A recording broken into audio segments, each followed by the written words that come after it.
ఉన్న బంగారాన్ని విడిపించి ఆ రోజు ఆన్లైన్ రేటుకే మేము కొంటాం. Sharma gold company.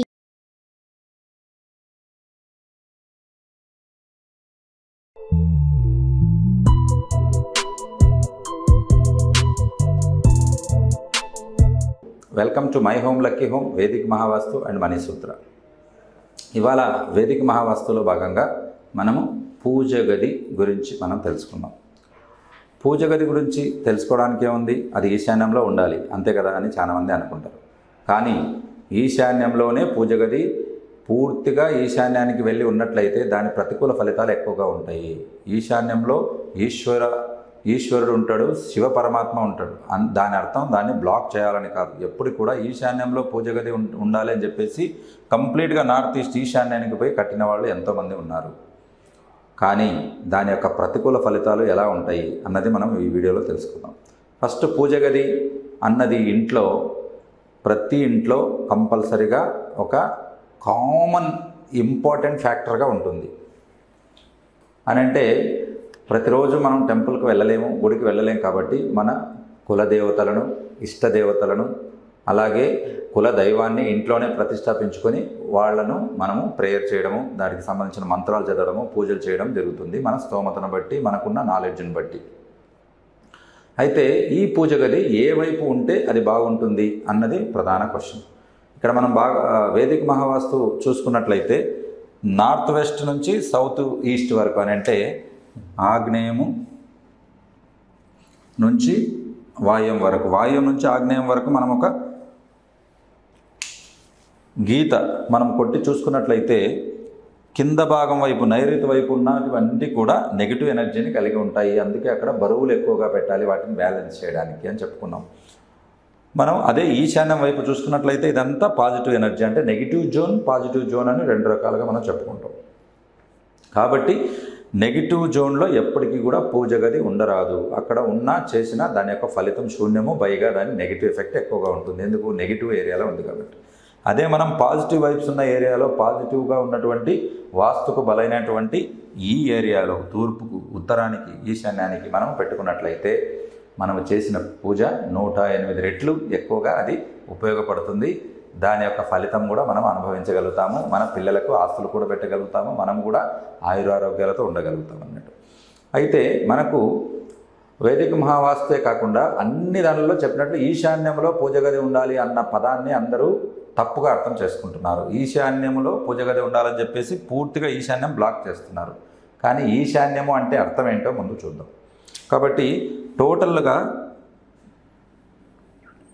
4 భాగాలుగా మనము విభజించినప్పుడు, బ్రహ్మస్థానం నుంచి 4 భాగాలుగా విభజించినప్పుడు సౌత్ వెస్ట్ దక్షిణ నైరుతి, దక్షిణంలో దక్షిణ పడమరకు కలిసే చోట ఉన్న దాని నైరుతి నుంచి ఇలా పక్క చూసుకుంటే ఈ జోన్ అంతా మనకు ఈశాన్యం కిందకే వస్తుంది. జోన్ అంతా టోటల్గా ఈ జోన్ అంతా ఈశాన్యం కిందకే వస్తుంది. కాబట్టి ఈ జోన్లో ఎక్కడైనా కూడా పూజ గది పెట్టుకునేదానికి అవకాశం ఉంది. అలాగే ఈస్ట్ వైపు, ఇటువైపు కూడా జరుపుకొని పెట్టుకునేదానికి అవకాశం ఉంది. ఎందుకనంటే బాగా గమనించండి, మనము పూజ గదిలో దీపాలు వెలిగిస్తాం. ఒకటి కాదు, రెండు దీపాలు వెలిగిస్తాం. దీపం వెలగడం అని అంటే అగ్నికి సాత్కారం అన్నట్లు, ఆత్మ దర్శనానికి ప్రత్యక్ష సాక్షి దీపం. కాబట్టి మనము మన ఆత్మను, మన బాహ్య స్వరూపాన్ని అద్దంలో ఎలా చూసుకుంటామో అంతర్ స్వరూపాన్ని ఒక దీపం రూపంలో చూసుకుంటాం. దాన్నే జ్యోతిష్ స్వరూపం, ఆత్మస్వరూపం అని చెప్తారు. మనం గతించిన తర్వాత కూడా ఈ మనలో ఉండే జ్యోతి కూడా అక్కడ ఉన్న శివపరమాత్మ జ్యోతిలో కలిసిపోవలసిందే, అంటే యూనివర్స్లో చేరిపోవలసిందే అని అర్థం. కాబట్టి ఆ దీపం వెలిగించడం కూడా ఉంటుంది. కాబట్టి ఆ పాయింట్ ఆఫ్ వ్యూ మనం చూసుకున్నట్లయితే ఉత్తరంలో మనము ఆగ్నేయం పక్కకు అని అంటే వంటగది పక్కకు కూడా ఆడ పూజ గది పెట్టుకునేదానికి అవకాశం ఉంది. అలాగే ఇక్కడ తూర్పులో సెంటర్ పాయింట్కు అటు ఇటుగా పూజ గది పెట్టుకోవడానికి అవకాశం ఉంది. తర్వాత ఉత్తరం వైపు కూడా పెట్టుకోవడానికి అవకాశం ఉంది. ఈ పాజిటివ్ జోన్లో పూర్తిగా మనము ఆగ్నేయం వైపుకు రారాదు, పూర్తిగా వాయువ్యం వైపుకు పోరాదు.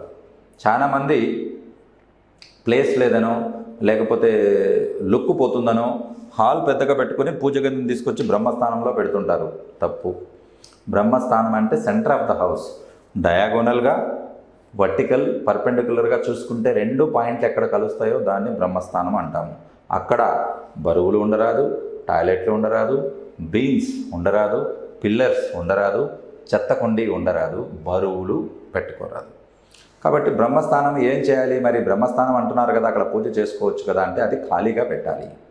బ్రహ్మస్థానాన్ని ఖాళీగా ఉంచినట్లయితే అక్కడ ఎనర్జీ ప్రొడ్యూస్ అయ్యి అది అన్ని వైపులకు కూడా ప్రసరిస్తుంది. ఎక్కడికి వస్తుంది? ఫస్ట్ నార్త్ ఈస్ట్ నుంచి నార్త్, ఈస్ట్, సౌత్ అలా అన్ని వైపులకు వస్తుంది.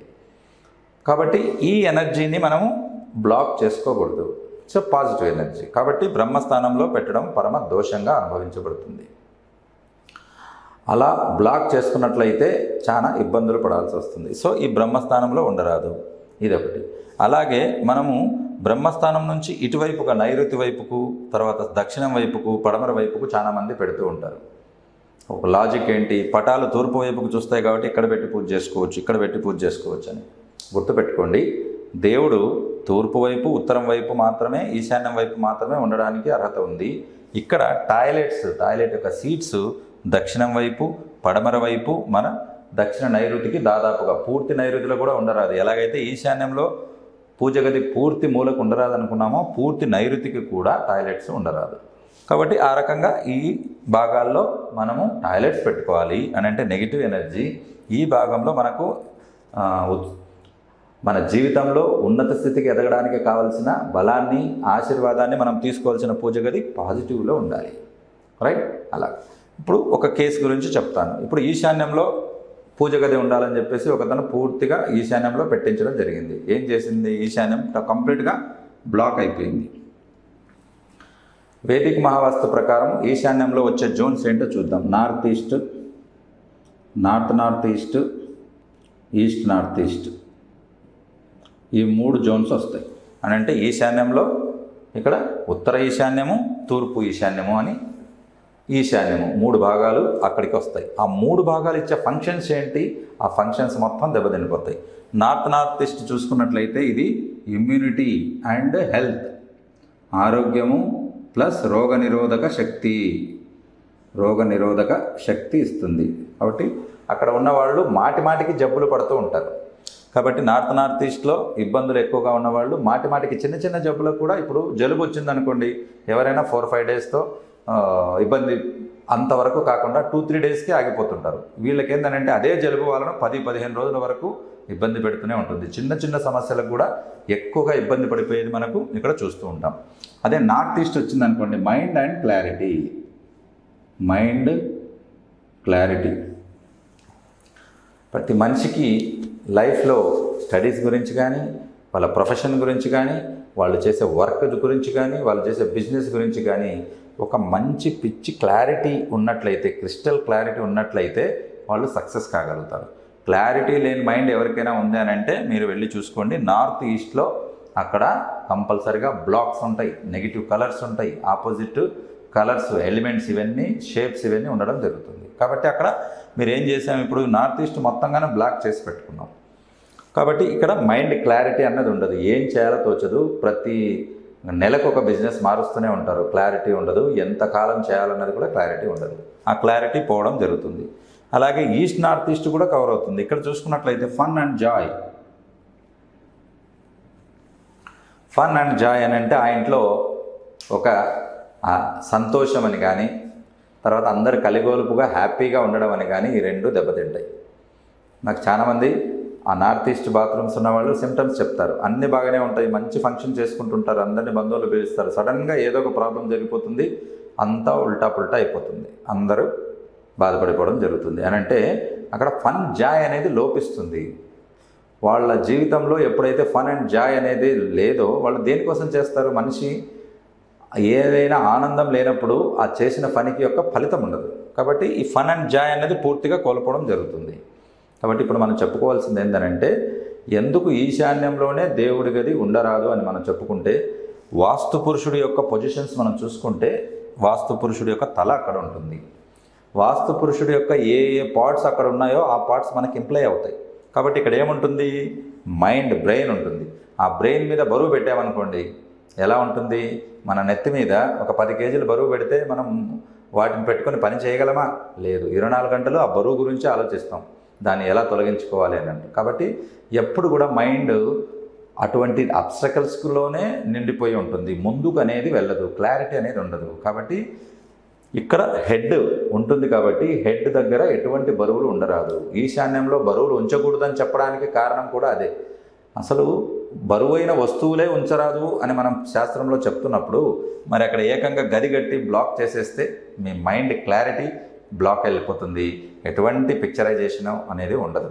సో మీరు దయచేసి ఈశాన్యంలో మీరు బాత్రూమ్ పూజ గదిని పొరపాటున కూడా పెట్టరాదు. ఇది ఈశాన్యం. ఇక వైపు చూస్తే ఈస్ట్ వైపు పెట్టుకోవచ్చా? డెఫినెట్గా పెట్టుకోవచ్చు. ఈస్ట్కి వైపు సెంటర్లో పెట్టుకోవచ్చు, ఈస్ట్కు ఇటుపక్కగా కూడా పెట్టుకోవచ్చు. ఈ రెండు పొజిషన్ కరెక్ట్గా ఉంటాయి. చాలామంది ఆగ్నేయం వైపు వస్తుంది కదా అనే క్వశ్చన్ మీకు రావచ్చు. చెప్పాను లాజిక్ ఏంటి. ఇక్కడ మనము దీపం పెడతాము. ఎప్పుడైతే మనము దీపము పెడుతున్నామో అది it's implies the fire element, కాబట్టి ఆ ఫైర్ ఎలిమెంట్ని ఇంప్లై చేస్తుంది. కాబట్టి ఇక్కడ కూడా ఉంచుకోవచ్చు, అక్కడ కూడా పూజ చేసుకోవచ్చు. ఇన్ఫ్యాక్ట్ దీపాలు ఎక్కువగా పెట్టేవాళ్ళు ఉన్నట్లయితే వాళ్ళు ఎంత వీలైతే అంత ఆగ్నేయం దగ్గరికి ఉండడమే బెటర్ అవుతుంది. అయితే ఇక్కడ తీసుకోవాల్సిన జాగ్రత్తలు ఏంటంటే, ఆగ్నేయానికి దగ్గరగా ఉందని చెప్పేసి పూర్తిగా పూజ గదిని మనము బేసిన్ అని అంటే తిన్న తర్వాత చేతులు కడుక్కునే బేసిన్ పక్కన చాలామంది పెడుతున్నారు. ఇది అక్షరాల తప్పు. ఎందుకనంటే అక్కడ పూజ గదికి ఒక ఉన్నతమైన స్థానం ఇవ్వాలి, పరిశుద్ధమైన ప్రాంతాన్ని ఇవ్వాలి. మనం చేతులు కడుక్కున్నప్పుడు నాన్ వెజ్ తింటుండొచ్చు, లేదా మన రెగ్యులర్గా తినే ఫుడ్ ఏదైనా కానీ ఆ తిన్న ఎంగిలి చేతులు కడుక్కుంటే ఆ నీళ్ళు వెళ్ళి అక్కడ పడుతుంటాయి. ఇది తప్పు, దోషపూరితంగా పరిగణించబడుతుంది. అంటే పిలిచి అవమానపరిచినట్టు ఉంటుంది. కాబట్టి దాని నుంచి మనం పాజిటివ్ ఎనర్జీ తీసుకొని జీవితంలో ఉన్నత స్థితికి చేరుకోవాలి తప్ప వాళ్ళ ఆగ్రహానికి గురి కాకూడదు, వాళ్ళని అవమానపరచకూడదు. కాబట్టి ఇక్కడ ఉండడం కరెక్టే, కానీ ఏముండాలి? బేసిన్ దానికి మధ్యలో గ్యాప్ అనేది ఉండాలి. మినిమం 1 అడుగు గ్యాప్ ఉండాలి. అలాగే బేసిన్కు పక్కకు ఒక గ్రానైట్ స్టోన్ లాంటిది ఆ నీళ్ళు అక్కడ పడకుండా అడ్డుగా ఉండాలి. చాలామందికి అది మేస్త్రికి చెప్తే సెట్ చేసి పెట్టేస్తాడు. అని అంటే నీ చేతులు కడుక్కున్న నీళ్ళు అటు పక్కగా పడకుండా ఉండాలి. మనం తిన్న పాత్రలు కడిగిన నీళ్లు అటుపక్క చిట్లకుండా పడకుండా ఉండాలి. ఈ 2 జాగ్రత్తలు మీరు తీసుకోవాలి. గ్యాప్ ఉంది కదా అని అక్కడ బ్రష్లు, బేసిన్ క్లీన్ చేసే పదార్థాలు చాలామంది పెడుతుంటారు. అది తప్పు. ఆ ప్రాంతం ఎప్పటికీ ఖాళీగా గ్యాప్తో ఉంచి పెట్టండి. ఇది జాగ్రత్త తీసుకోవాలి. కిచెన్లో పక్కనే దేవుడి గది ఉన్నట్లయితే. ఇకపోతే దేవుడి గది ఎక్కడ ఉండాలో చెప్పుకుంటున్నాము. దేవుడి గది ఏ సైజులో ఉండాలి, అది ఏ మెటల్తో చేసి ఉండాలన్నది మనం నెక్స్ట్ వీడియోలో తెలుసుకుందాం. శివ ఓం. సుమన్ టీవీలో మీ పర్సనల్ అండ్ బిజినెస్ ప్రమోషన్స్ కోసం కింది నెంబర్కి కాంటాక్ట్ చేయండి.